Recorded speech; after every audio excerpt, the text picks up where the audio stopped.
मेरा मन बहुत चंचल है, क्या करे। मन तो चंचल ही है और वह उसकी उपयोगिता भी है, वहीं उसका खतरा भी है। मन तो चंचल होगा ही, क्योंकि मन का प्रयोजन ही ऐसा है कि उसे चंचल होना ही पड़ेगा। मन की चंचलता ठीक वैसी है जैसी हवा का रुख देखने के लिए कोई घर के ऊपर पक्षी का पंखा लगा दे,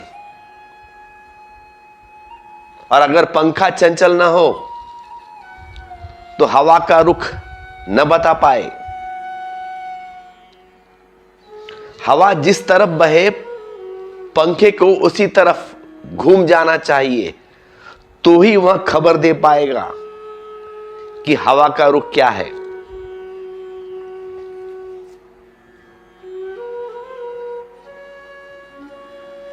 मन मनुष्य के व्यक्तित्व में चारों तरफ जो अंतर हो रहा है उसकी खबर देने का एक यंत्र है।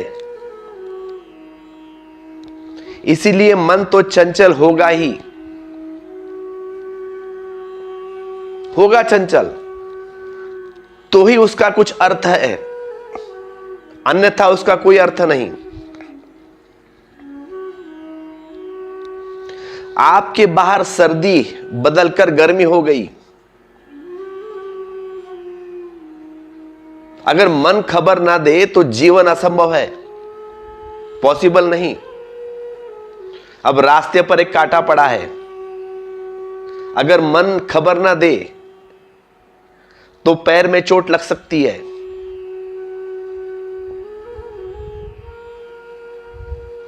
मन खबर ना दे तो मित्र शत्रु हो गया। भूख लगी है, अगर मन खबर ना दे तो जिंदगी असंभव है। तो मन प्रतिपल खबर देना ही पड़ेगा मन को, और वह 1000 तरह की खबर देगा, और वह 1000 तरह की खबर तभी दे सकता है जब प्रत्येक छोटी छोटी सी घटना से चंचल हो, विचलित हो, तभी खबर दे पाएगा।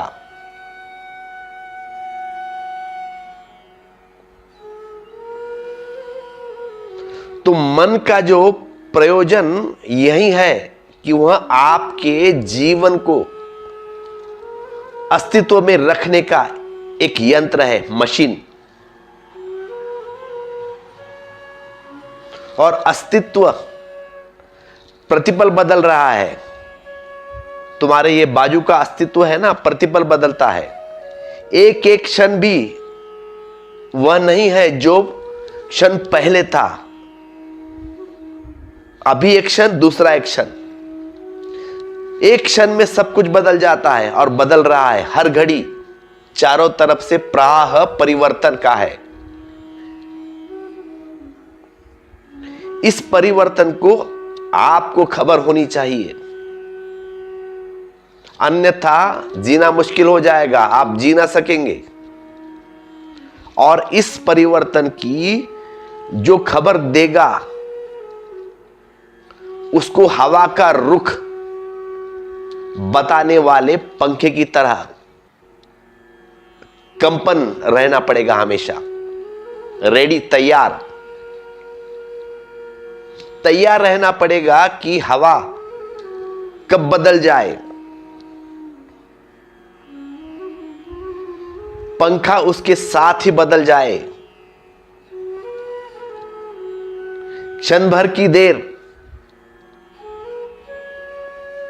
कि जीवन खतरे में पड़ सकता है।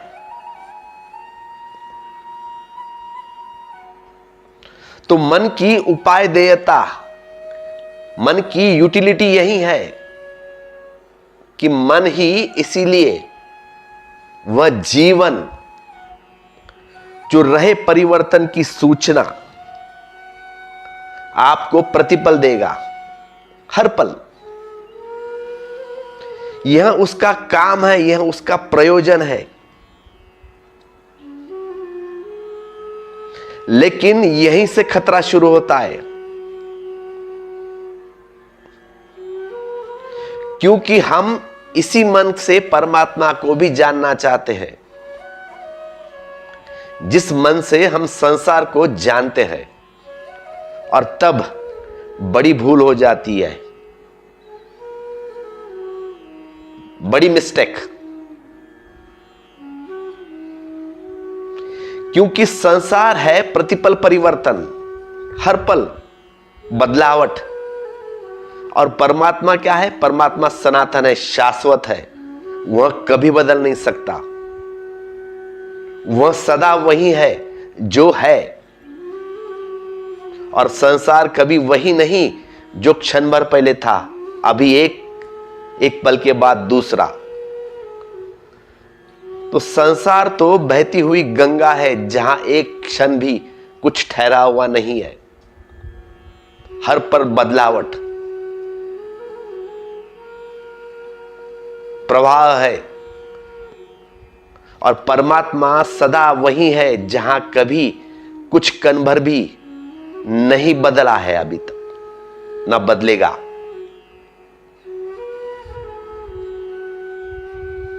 तो मन संसार को जानने में तो बिल्कुल समर्थ है और सहयोगी भी है। लेकिन परमात्मा को जानने में बिल्कुल व्यर्थ है और बाधा है। अगर इसी मन से परमात्मा को जानना तुम चाहोगे तो तुम कभी जान ना पाओगे। इम्पॉसिबल है। कभी कोई उपाय इससे परमात्मा को जानने का नहीं है। ये जो बात है ये ठीक से समझ लेना पहले।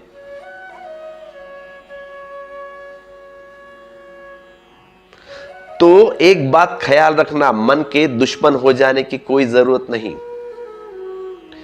सिर्फ मन का प्रयोजन समझ ले।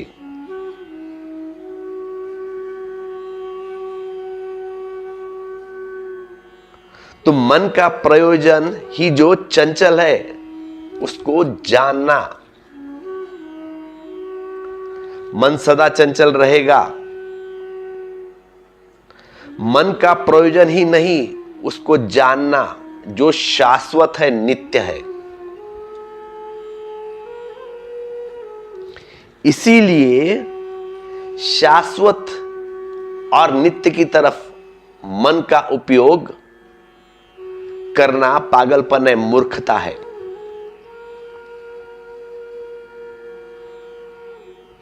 गलत असंगत आयाम में परमात्मा मन के लिए या परमात्मा के लिए मन असंगत विधि है।